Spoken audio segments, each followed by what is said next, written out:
Good morning, everybody. Dr. Vasquez coming to you live this Sunday morning. The time is 8:42 in the morning. And a few days ago, I posted a video about the use of honey that I had used personally for the treatment of my allergies. And so in that conversation, I kind of described that as part one, this being now part two, where I'll get into some more details. But I already mentioned that one of the ways that honey functions as an anti-inflammatory agent is by inhibiting this pathway called NFkB. As I said before, the NF stands for nuclear transcription factor, and the human body has many of these. But this particular one is the nuclear transcription factor, or NF, and it happens to be named kappa B. So we call it NFkB. And everything I'm going to say right now isn't new. In fact, I'm going to reference a diagram that I made 21 years ago, and I published it. We're going to look at the article that I published back in 2005. This was actually out of my integrative orthopedics textbook that I first published in 2004.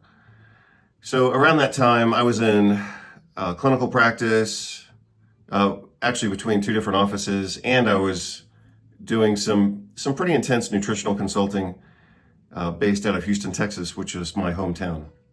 So it just happens to be that I had moved back to Houston at that time for a bunch of mostly family reasons, but a few personal reasons. So that's where I was, Houston, Texas, otherwise known as the armpit of the galaxy. Definitely a place to avoid. I mean, if you've got travel money and you go to Houston, Texas, you just wasted your travel money.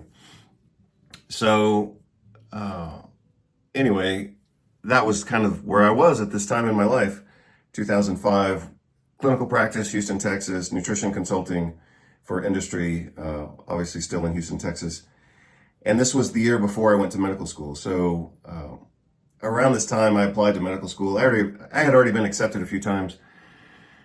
But in 2005, I was kind of holding out for an MD, PhD program, which I'm glad I didn't do, my goodness. Would have been kind of fun, maybe, but probably more in theory than in reality. So anyway, the year after publishing this, I went to medical school in Fort Worth, Texas. So, yeah, this document obviously has some history to it, but we'll go through this. Like I said, even though this is 20 years old, it's still hugely relevant on a daily basis if you are a human being living in a human body, and doubly so if you are a human being living in a human body and you're treating other humans in clinical practice from whatever perspective, medicine all the way to nutrition and things like that. So, as you can tell from the title of this document, Reducing Pain and Inflammation Naturally, this is part 4, Nutritional and Botanical Inhibition of NF-κB, the major intracellular amplifier of the inflammatory cascade. Yeah, that was true then, it's still true. A practical clinical strategy exemplifying anti-inflammatory nutrigenomics. Yeah, that's still true. So mostly what I'm going to do in this video explanation, I'll provide the article again, but mostly what I want to focus on, because you can obviously read the article and get a different perspective. So the perspective I'm going to provide right now is more obviously visual and verbal. And let's see, I've got 2 diagrams in this article. We're gonna focus mostly on this one. So we'll just start with this one.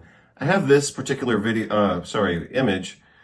Obviously you can see the original black and white here. That's because that journal published in black and white.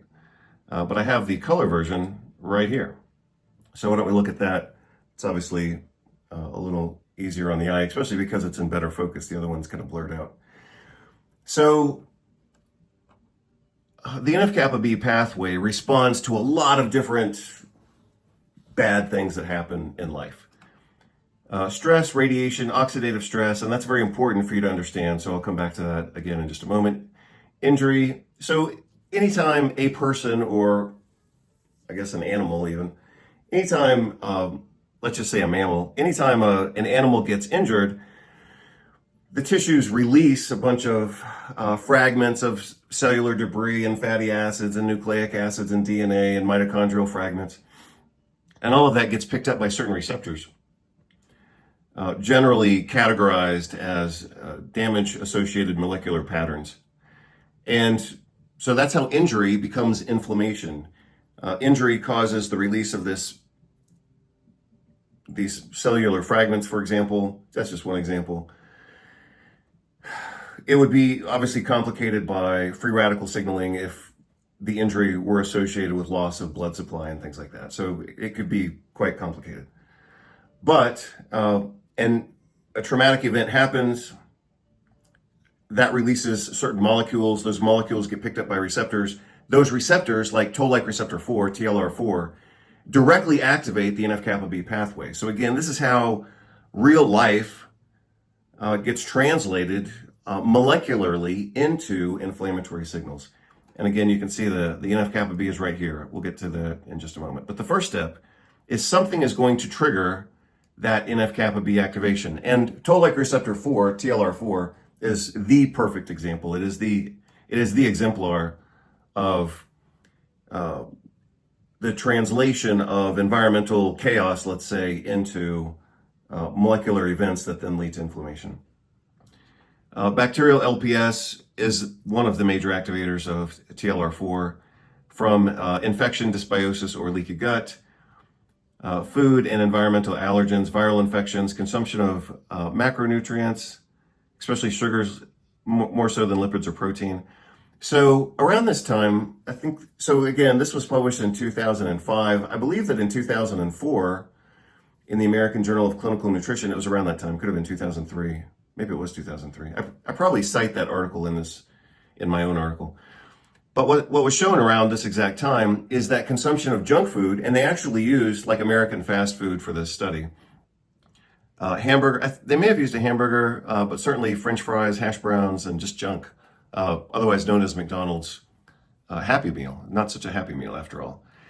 But consumption of that type of food caused activation of NFkB. Arachidonic acid and certain prostaglandin metabolites. Nutrient poor, processed food diet with insufficient phytonutrition, very important idea there. Antioxidants, ALA, EPA, DHA, GLA, and oleic acid.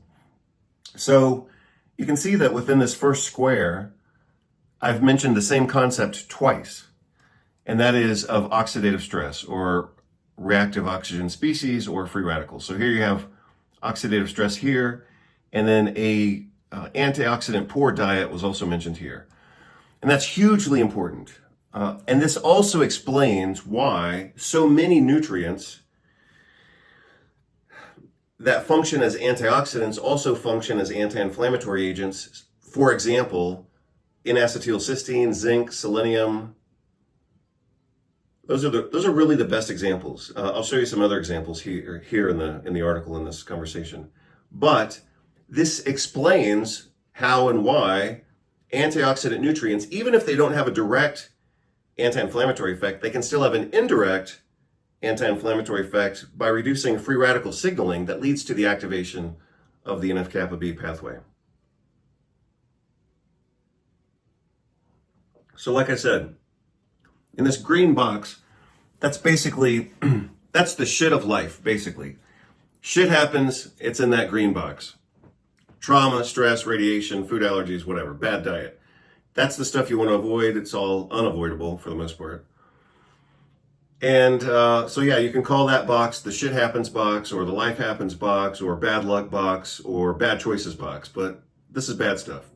All that bad stuff activates the NFkB pathway, and I'll show you the NFkB pathway in just a moment in a different diagram. It's not the greatest diagram, especially in this format, because it's real blurry, but I'll show it to you anyway.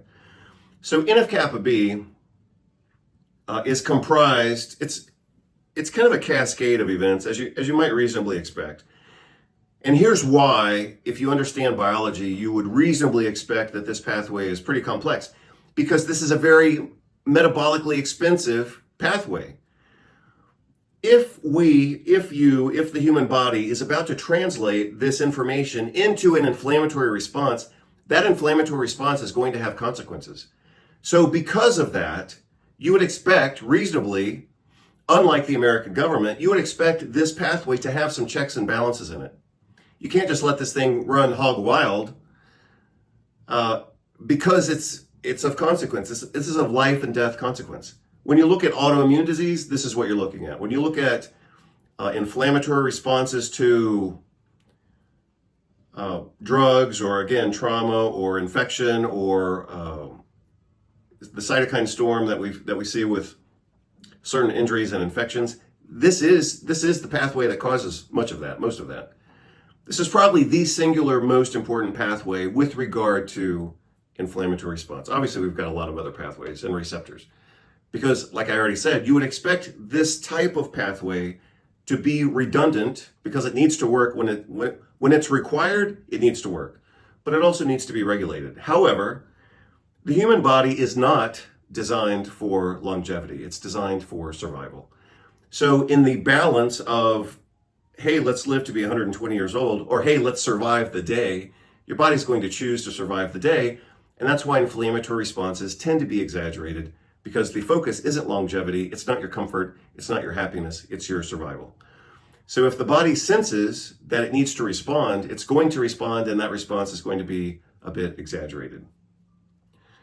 So, how's that for an eloquent explanation? Pretty good. Not bad. Again, as usual, I haven't had breakfast, but I have had working on my second cup of coffee here. So as you can see here, behind the watermark that I've had to put on this diagram, because I told you some dude, influencer dude, tried to be the hero, and he told people that he created this diagram, and he stole my diagram, apparently from my books, because the version that he stole was in color. But obviously I'm the originator of this diagram. I published it more than 20 years ago, and this guy's stealing my stuff. Anyway, that's why I had to put the watermark on here. Box number 3. So shit happens here. It gets received by whatever receptor. The prototype receptor is TLR4. TLR4 activates the NFkB cascade. So like I started to say a moment ago, NFkB exists mostly as two independent components that have to unite together. So it's kind of a lock and key thing. These things have to come together and create like this nuclear bomb of inflammation, let's say. However, they don't just like come together like two pieces of, Lego. Around these two molecules, we have inhibitors and activators. So those are also controlled by other types of stimuli. And that's good and bad. But that also gives us other ways to control this pathway. So number one, we could control this pathway, by trying to avoid its activation in the first place. So yeah, avoid these things. Independent of that, we can inhibit the pathway at this step as well, either by blocking the activators of NFkB, like the proximate activators. So these are all activators of NFkB, but these are kind of environmental activators. On a more molecular basis, we have proximate activators and we have proximate inhibitors of the NFkB pathway, localized more kind of here. So if you wanted to block the NFkB pathway at this step, you would block the activators of NFkB, proximate activators,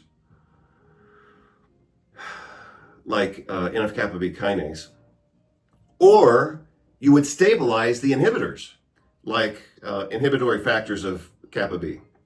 So we have some actions that we can take here as well. If we activate this pathway environmentally and we don't block it here through nutrients, etc., then as you would expect from something that's called a nuclear transcription factor, this NFkB, which is now dimerized, is going to translate into the nucleus, or transpose itself, or relocate into the nucleus, and it's going to bind directly onto, looking for a model here, it's going to bind directly onto the DNA. That's what a nuclear transcription factor does. It binds onto DNA. And when it binds onto DNA, it's going to bind at specific locations next to the coding that kind of programs, let's say, for the transcription of pro-inflammatory genes.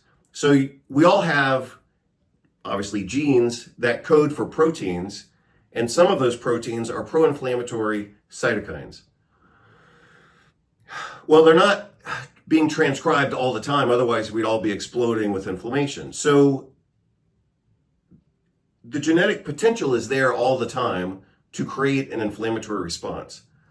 However, those genes have to be transcribed at the right time. And the way that that transcription is controlled is through transcription factors. Like I said, NFkB is the one that we're talking about here. So NFkB literally binds onto the DNA and says, hey, transcribe the next, 2,000 codes, which are going to be in